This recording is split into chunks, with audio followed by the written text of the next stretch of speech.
Today we have a rerun of one of our most downloaded episodes and popular episodes. I hope you enjoy it and share it with other people that may not have heard it as yet.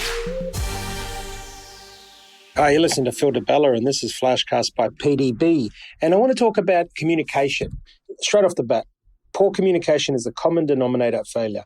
I see things failing left, right, and center because people just fail to communicate well. And what I want to do in this short, sharp FlashCast is really hone in on communication skills. You know, why do you get people that have got good communication skills, that are great conversationalists, and others that are not?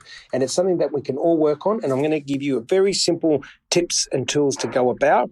And as I said, I'm going to keep this one short, sharp, so that you can go and practice it. But these are the things that I find will make you a very good communicator and have great conversation skills. One, never talk over people. As much as that desire you get, don't talk over people, especially when you're in groups of 2, 3, 4, and the groups get bigger. It's a must. Never talk over people. The next one, which is something I had to work on, don't finish other people's sentences. Some of us have an ability to anticipate what people are going to say, but if you start to finish other people's sentences, they believe that you are not listening.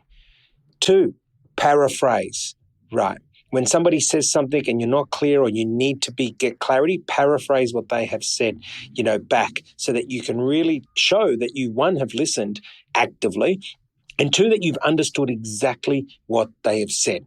So paraphrasing is very, very important to make sure that you show somebody that you've understood what they've got your full attention, and that you've listened actively. The next thing is to maintain eye contact. There is nothing more disturbing and screams, "I'm not listening," than wandering eyes, especially when you're at a function or you're talking to somebody and you're looking through people for the next person to walk in the room. And if you ask people, that's a pet hate, right? Is when people are looking through people and not maintaining eye contact. So 4 things. Never talk over people. Don't finish other people's sentences. Make sure to paraphrase and summarize back to the person to show that you've been listening and that you actually have interpreted what they've said and that you've listened actively. And then 4th thing, maintain eye contact. It is so, so important. Now, if you do this, what's going to happen is you're going to automatically improve your conversation skills, right? And some tips around conversation skills. Why do people have great conversations, or why do people call people great conversators? Now, the people that know how to have great conversations, firstly, they look approachable. Yeah? They're approachable. They're smiling. They've got kind eyes. Their body language. These are all things that make people look approachable. Arms crossed, frowning, eyebrows down. This is not saying to somebody, "Come and speak to me," or, "Hey, I'm going to have a great conversation." Arms by your side, or touching, right hand on the heart, a smile, kind eyes. These are things that make you look approachable, which therefore means, hey, I can have a great conversation with you. Eye contact is important, especially once you start speaking or somebody starts to move towards you to speak to you. Eye contact is very important. Once you've been approached, you've made the eye contact, someone feels comfortable to talk to you, you then start to have that conversation. You need to develop a wide range of interests. Now, we all hate that one person that keeps talking about the same thing, or religion or politics or business, and it's the same over and over and over. Sooner or later, the conversation gets boring, especially when multiple people start to come and join the conversation.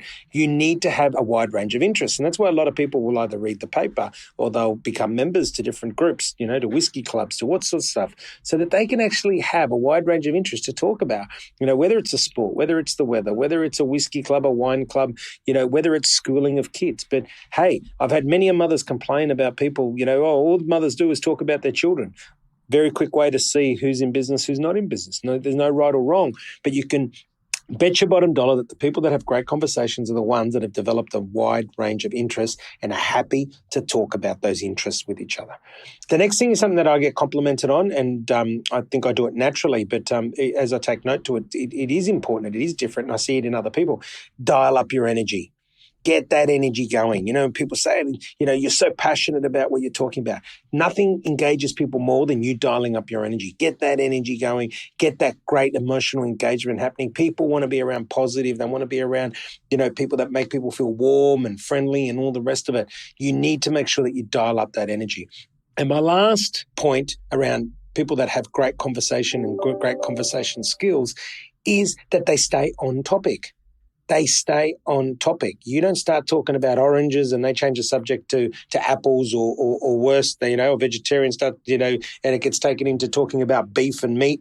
You've got to stay on topic or around the topic. You can't just chop and change. When you're having a conversation, it needs to be around a certain topic, and then you need to close off that topic and move into what we call link sentences, or bridging sentences that open up segues to another discussion. So you got to make sure that you stay around the topic, you summarize it, and then you build a bridge or a segue to another topic so that you're not chopping and changing. Because again, if you're chopping and changing, people just think you're disinterested. It's a very surface level discussion rather than feeling heard, feeling listened, feeling valued. You've got to remember that the summary of all this, when you're having conversation, the art of having great communication skills, the why. Why do we do this? Because it all contributes to your personal brand.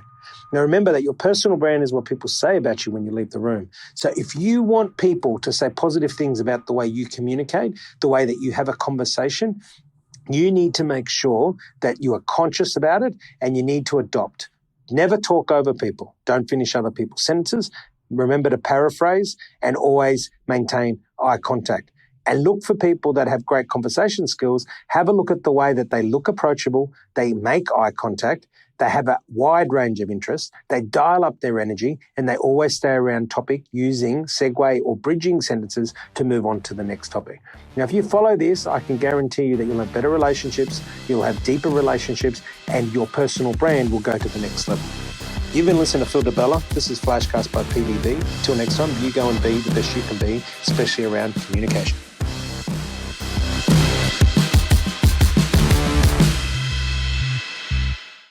Hi, this is Phil DiBella, and if you don't know already, in 2022 May, I'll be putting the dancing shoes on with my daughter Annika for Dancing CEOs Queensland. She can dance and I can't, but the journey's going to be fun. And we're doing it all for a great cause. So Dancing CEOs has been around for a long time here in Brisbane. It's an amazing organisation and charity event. They raised over $500,000 this year, and I look forward to it in 2022.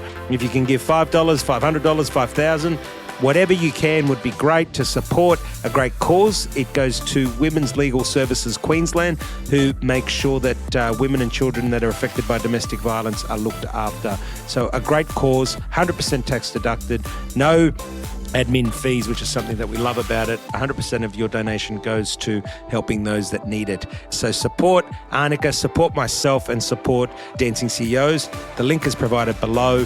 Please give what you can.